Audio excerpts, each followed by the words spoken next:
Hello friend, कैसे हैं आप लोग? मैं उम्मीद करता हूँ आप लोग बहुत अच्छे होंगे।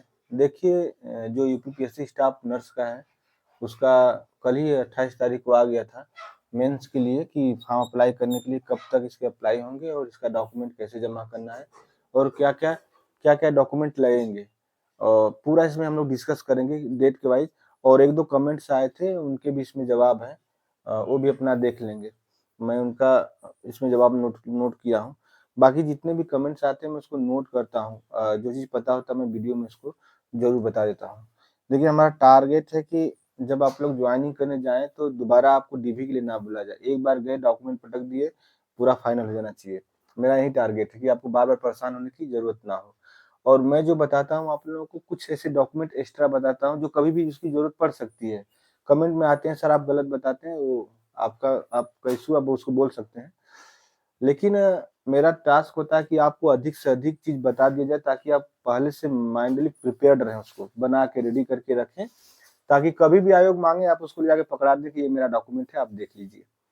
मेरा टारगेट यही रहता है। बाकी ये कमेंट आया था कि सर आप जो बताते हैं सब गलत बताते हैं। उनकी मर्ज़ी है, वो बोल सकते हैं, लेकिन मैं बिना नोटिफ़िकेशन पढ़े हुए और बिना सर्च किए हुए कुछ भी नहीं बताता हूँ। मेरा टारगेट रहता है कि आप लोगों को सही जानकारी दी जाए। मेरे को गलत जानकारी देने से कुछ मिलने वाला नहीं है, इसलिए मैं सही जानकारी देता हूँ। और कोई मेरी आखिरी वीडियो नहीं है कि मैं गलत बता के निकल जाऊँगा, ऐसा कुछ नहीं है। देखिए वीडियो को ध्यान से देखिए, जब डॉक्यूमेंट लिखेंगे उसके बाद एक-एक चीज़ लिख के बताएँगे आप लोगों को। तो वीडियो को लास्ट तक ज़रूर देखें। मैं कन्फर्म कर रहा हूँ, इसमें यदि आप पूरा वीडियो देखते हैं तो आपको फिर दोबारा कमेंट करने की ज़रूरत नहीं पड़ेगी, आप समझ जाएँगे। देखिए पहले इसका 28 फरवरी से ही, कल से ही, यानी इसका कल से ही आप इसका फी जमा कर सकते हैं, यानी फॉर्म को अप्लाई कर सकते हैं कल से ही, यानी 28 से ही कर सकते थे। फी जमा करें, इसके बाद उसका प्रिंट आउट ज़रूर निकलवा लें। जब आप फी जमा करते हैं तो जो प्रिंट आउट निकालेंगे, उसमें आपके पूरे डिटेल आ जाएँगे कि आपने क्या-क्या में आवेदन करने से पहले आपने क्या-क्या चीज़ भरा हुआ, क्या-क्या फिल अप किया हुआ है। वो चीज़ आपको देखने को मिल जाएगा, तो उसका प्रिंट आउट पूरा निकाल लें, जैसे फी जमा करते हैं। इसके बाद इसका लास्ट डेट है 14/3/2024, यानी मार्च, 14 मार्च तक ये फॉर्म सबमिट आपका हो जाना चाहिए। इसके बाद आपको टाइम नहीं दिया जाएगा। तो 14 मार्च तक आप कोशिश करें कि फॉर्म को सबमिट कर दें। फिर इसके बाद एक डेट दिया है 21 मार्च।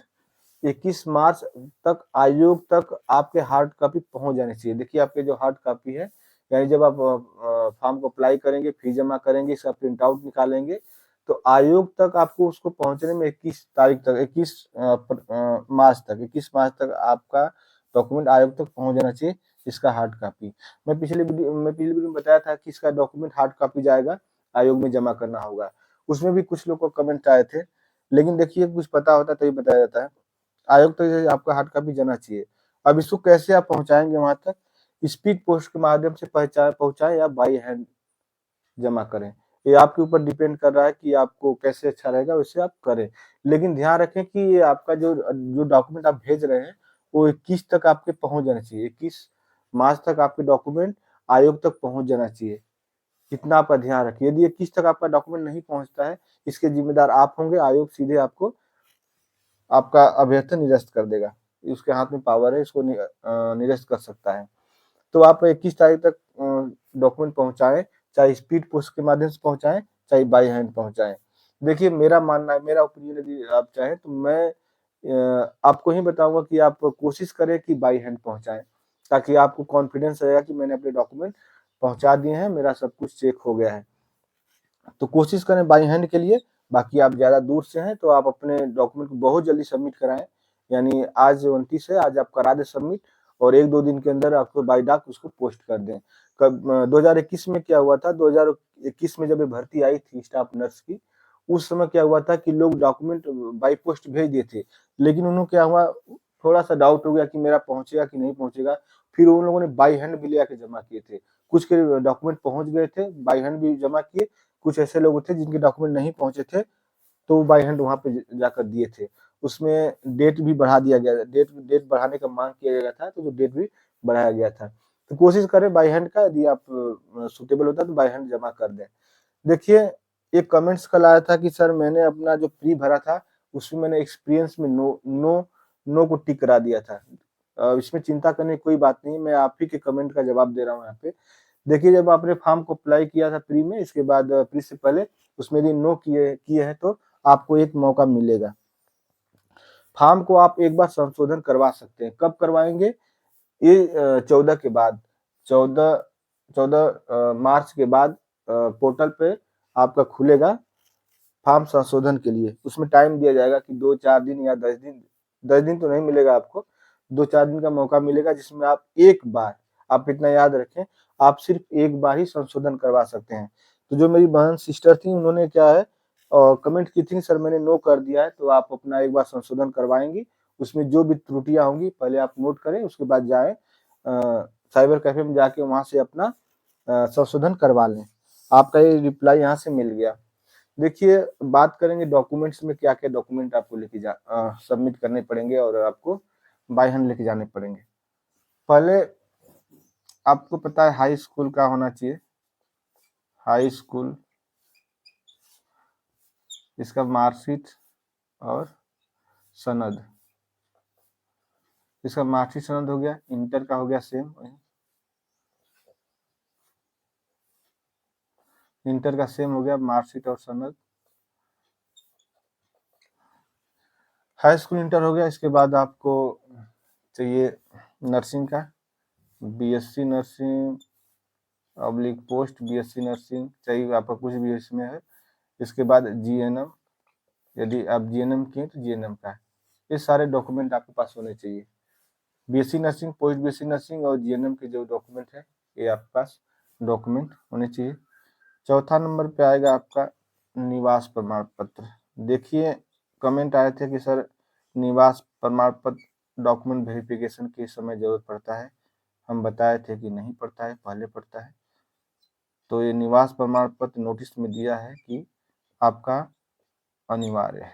भाई ये अनिवार्य है, आप इसको बनवा लें, यदि नहीं है तो जरूर बनवा लें, क्योंकि इसमें नोटिस में दिया है कि आपका निवास प्रमाण पत्र जरूर होना चाहिए। नहीं है तो बनवा लें। कमेंट आया था सर मेरा 2020 का है, बहुत पुराना हो चुका है, आप नया बनवा लें। उसने मैंने उनको जवाब दे दिया था वहीं पे, लेकिन आप नया बनवा लें। कोशिश करें कि जितने डॉक्यूमेंट है आपके जाति निवास 2023 के होने चाहिए, तभी आप उसमें सबमिट करें। ज्यादा पुराना होने पे आप का निवास प्रमाण पत्र ज्यादा पुराना होने पे आयोग सोचता कि आपने एड्रेस चेंज कर दिया होगा, कहीं और बस गए जाके। तो आप निवास प्रमाण पत्र और जाति प्रमाण पत्र बनवाएं। अब बात करेंगे, देखिए जाति प्रमाण पत्र, इसमें क्या करना है आपको, इसमें भी बहुत कमेंट आ रहे हैं जाति प्रमाण पत्र को लेकर। जाति प्रमाण पत्र किसके लिए है? जो उत्तर प्रदेश के हैं उनके लिए है, और जो आरक्षण का दावा कर रहे हैं, जैसे एसटी एससी ओबीसी हो गए, ये लोग जो जाति प्रमाण पत्र इनका अनिवार्य है। जो कि आप पहली नोटिफिकेशन देखेंगे, जो प्री के पहले नोटिफिकेशन निकला है, उसमें इसका प्रारूप दिया हुआ है, सबके अलग अलग कैटेगरी प्रारूप दिया है। आप वहां से चेक करें, उसके हिसाब से आप जाति प्रमाण पत्र बनाएं। लेकिन इसमें एक चीज अनिवार्य क्या है, जो महिला कैंडिडेट हैं, जो महिला कैंडिडेट हैं उनके लिए इम्पोर्टेंट है, ये फादर साइड से होना चाहिए इनका। जो महिला कैंडिडेट हैं उनका जाति प्रमाण पत्र फादर साइड से होना चाहिए, ये इसको ध्यान रखें। फादर साइड का जाति प्रमाण पत्र बनवाएं। एक और कमेंट आया था, मैं आपको क्लियर कर रहा हूँ। निवास प्रमाण पत्र के लिए कमेंट आया था कि सर ये निवास प्रमाण पत्र फादर साइड से नहीं बना रहा है। कोई नहीं बनाएगा आपका, जब शादी हो गया तो आप निवासी रह ही नहीं गए, तो आपका क्यों बनाएगा? आपका निवास प्रमाण पत्र चाहे शादी हो गई तो पति के घर का ही एड्रेस होना चाहिए, पति के मतलब पति के साइड का होना चाहिए, लेकिन जाति प्रमाण पत्र आपका फादर साइड का होना चाहिए। ये क्यों होता है, इसको भी क्लियर कर रहे हैं। देखिए, जब ये आरक्षण लेते हैं तो आप क्यों आरक्षण लेते हैं कि हमने मतलब कास्ट थे, हमारे पास उतनी फैसिलिटी नहीं थी, इसलिए हमें आरक्षण मिलना चाहिए, इसलिए मिलता है। तो जब आप पिता के यहाँ से पढ़ाई लिखाई आप पिता के यहाँ से करते हैं ना, उसी से लिए पिता साइड का मांगता है। पर शादी होने के बाद, शादी से पहले लोग पिता के पास ही रहते पढ़ते हैं ना, इसके इसीलिए जाति प्रमाण पत्र फादर साइड का मतलब कि फादर साइड से मांगता है। हो सकता है आप अदर अपर कास्ट में आप पैदा हुई हो और शादी आपका लो कास्ट में हुआ होगा, तो उस समय आपको नहीं मिलेगा आरक्षण, क्योंकि आप पढ़ाई लिखाई अपर कास्ट में कर रखी हैं। इसलिए महिला कैंडिडेट को फादर साइड का जाति अनिवार्य हो गया है। छठवां बात करेंगे, देखिए जो फ्रीडम फाइटर हैं इनके लिए अपना डॉक्यूमेंट तैयार करेंगे। इनका ऑलरेडी डॉक्यूमेंट रहता है, फ्रीडम फाइटर जो डिपेंडेंट्स हैं वो अपना लगा देंगे। 7वां नंबर पे जो अपना एक्स सर्विसमैन है, एक्स सर्विसमैन, उनका जो जब रिटायरमेंट वो वहाँ से लेते हैं अपने विभाग से, तो उनका डॉक्यूमेंट मिलता है, वो अपना वहीं से दावा करेंगे। ये जितने दावे हैं जो आरक्षण के दावे हैं, देखिए जाति हो गया, ये फ्रीडम फाइटर हो गया, बाकी ईडब्ल्यूएस, आप यदि ईडब्ल्यूएस के हैं तो अपना ईडब्ल्यूएस का सर्टिफिकेट लगा देंगे। जितने दावे किए गए हैं वो दावे आपको दिखाना पड़ेगा इसी समय आपको आयोग को, कि हमने प्री में दावा किया था कि हम ओबीसी के हैं, एसटी/एससी के हैं, ईडब्ल्यूएस के हैं, तो दावे को आप दिखाएंगे यहीं पे आरक्षण के लिए। इसके बाद इसमें इम्पोर्टेंट चीज एक और है कि ये अपना एक अनुभव प्रमाण पत्र, देखिए अनुभव प्रमाण पत्र, इसमें नंबर मिलने वाला, इसलिए बहुत इंपॉर्टेंट है ये अनुभव प्रमाण पत्र। आप अनुभव प्रमाण पत्र के लिए नोटिस में दिया गया है, उसके हिसाब से बता रहे हैं। अनुभव प्रमाण पत्र आपका कहाँ बनेगा? सीएमओ ऑफिस में। आप सीएमओ ऑफिस में जाएं, वहां से आपको अनुभव प्रमाण पत्र मिलेगा। इसमें जो कि दिया हुआ है जी, ये नोटिस अभी आई है, इसमें प्रारूप उसका दिया हुआ है, उसी प्रारूप के हिसाब से आपको बनवाना है। इसमें एक चीज और दिया है कि जो एडी होते हैं उस पर काउंटर साइन होता है। पहले आप सीएमओ ऑफिस में जाके अनुभव प्रमाण पत्र देंगे, अनुभव प्रमाण पत्र देने के बाद आपका सीएमओ साहब का सिग्नेचर होगा, सिग्नेचर हो गया, इसके बाद काउंटर साइन होता है। जो काउंटर साइन होता है वो होता है सीएमओ साहब के सिग्नेचर के नीचे होगा। सीएमओ साहब के सिग्नेचर के नीचे स्टाम्प लगेगा एडी साहब का, जो एडिशनल डायरेक्टर होते हैं उनका। एरिया मतलब मंडल, जो मंडल दिया हुआ है मंडल का। एडी होते हैं जो मंडल के लेवल का अधिकारी मंडल में होते हैं, जो कि सीएमओ से ऊपर होते हैं, सीएमओ के ऊपर होते हैं।